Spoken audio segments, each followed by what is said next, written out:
Hi guys, Mike here, NWK. Welcome to the mobility session.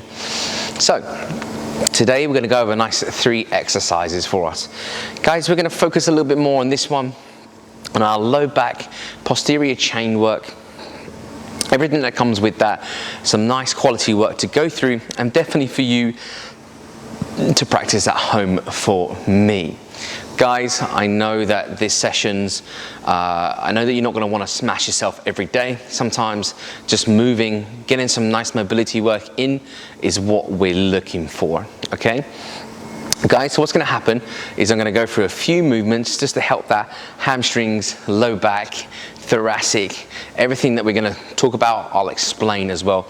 And again, guys, we're roughly looking for about 3 to 5 rounds, depending on how you feel in that day, okay?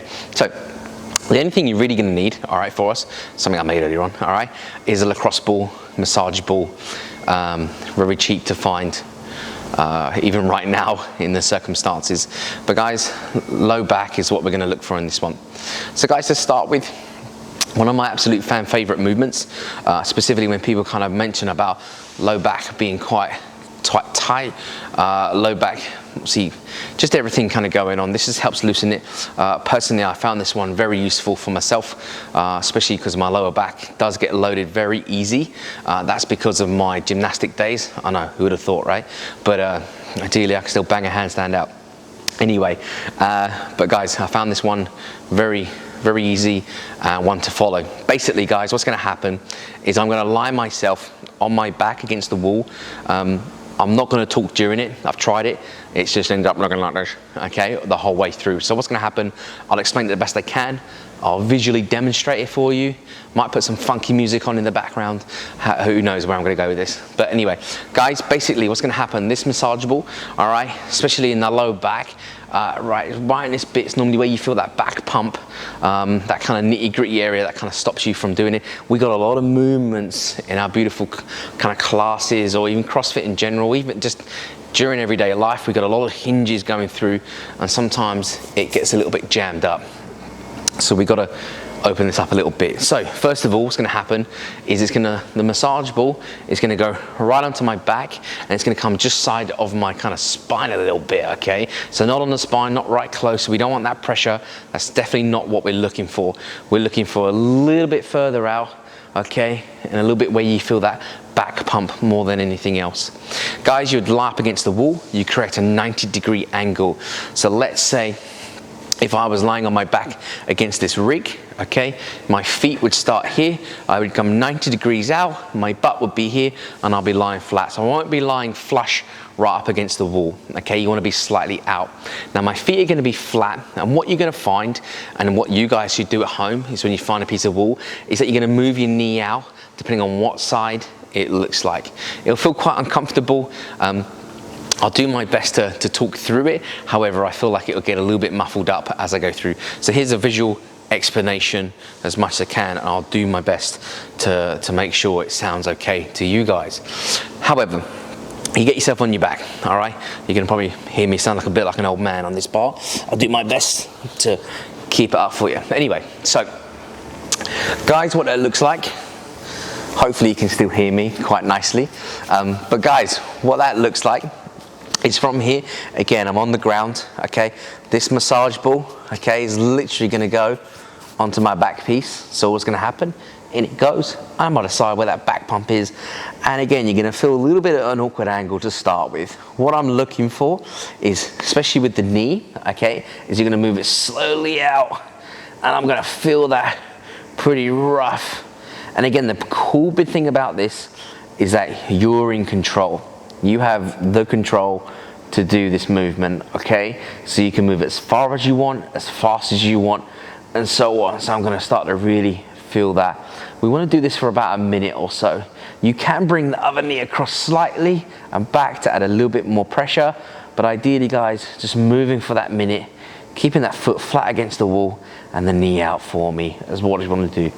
And that should be about an hour's worth of work. An hour's worth of work, a minute's worth of work on each side. You don't want to do it for an hour, you'll literally be an absolute mess. All right, cool. So that's our first movement. Guys, probably one of my fan favorite kind of low back exercises other than my 90-degree stretching. We'll cover that another time. Guys, the next thing we're going to talk about is a Jefferson curl, all right? So not only do we want to get a bit of movement through it, we also want to get a little bit of stress through that, a little bit of tension through those muscles and everything in between. Guys, the reason why we don't like static stretching as such, because think of your muscles a little bit like chewing gum, okay? So if you constantly stretch a muscle, if you constantly pull chewing gum apart, it doesn't flex back, right? And that's ideally what happens with muscle tissue. Now, that's me talking extreme terms. Obviously, of course, it doesn't freaking happen, all right? But that's what I want you to understand. That's why we like dynamics. So we stretch it a little bit just to get that kind of range of motion in for me and the right effect. It's when we're talking probably more than a minute's worth of static stretching is when we start to create a little bit of stretch in there. And ideally, if a muscle's stretched, all right, sometimes it's very hard to ask it to engage and flex to get that energy out of it, all right? So just be careful sometimes when you are doing static stretching. Static stretching has its place. It has its point where working on flexibility and mobility is great. However, I would not static and stretch before going into some strenuous exercise, okay? I would do more dynamic movements, and of course, hopefully, we can talk about it a bit more. Anyway, that was the first one. The second movement, let's see that off. The second movement, all right, is a Jefferson curl. You can do this with a barbell, dumbbell, kettlebell, absolutely anything you like. Now from here, guys, normally what would happen, feet underneath yourself, and you have your chin touch your chest. I'm not going to get my chin to touch my chest because you'll hear me waffle again, all right, as in it will get blurred. So what's going to happen is I'm going to allow my back to completely flex. So I'm going to allow it to completely flex, all right? And I'm going to allow it to completely bend. I can get my hands, my fingertips to touch the floor. So you guys might get more, some of you might get less. And I'm slowly going to stand up. Vertebrae by vertebrae is what I'm looking for. And you do this for about 5 reps, okay? You can do that weighted, you can do this body weighted. Now guys, definitely these are some of the best exercises that I've done across my kind of, let's say, CrossFit career, strength rugby career, you name it, been there, done that. But this is some of the best exercises that I recommend that have personally helped me massively. My lower back is definitely prone to be full on loading. That's down to my good old gymnastic days of 14 years. I know, who would have thought, right? You can still bang a handstand out. But I'll prove it to you one time. But guys, this is what we're trying to find. This is some exercises that work for you best, and they're the ones that work for me best. Now guys, on top of that, what we want to look at is our toe touches. So this is where we're in our pike position, and then we're moving obviously that posterior chain a little bit and so on. So guys, what that would look like is you'll go to a push-up position. So from a push-up position, I'd have my feet a little bit wider, nice and straight. Now from here, I'm going to shoot my butt up, heels down, and I'm going to reach my opposite side of my toe. All right, so I'm going to do a few reps, nice and slow, just making sure you're going back to that push-up position. Okay, you do 10 reps. You do 10 reps, so that's 5 each side. So they're the kind of the 3 main movements that I'd rock through. If you wanted to do something a little bit more extra, okay, on top of that, then I would recommend some nice thoracic movement to go with that. What I mean by this is I'm just taking it a bit more extreme, and for the guys that want to work on this a little bit more. Now what that looks like is you'll literally get into your air squat position. This obviously will help low back and obviously upper back, thoracic area, what we want to see. Go into the squat position. Now hopefully we're in a good squat position.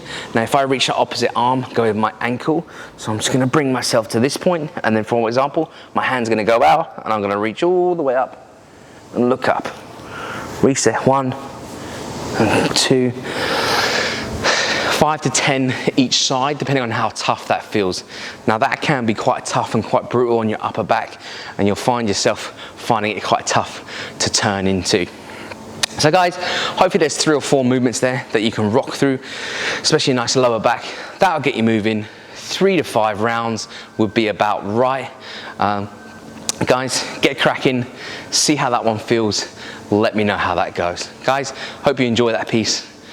See you later.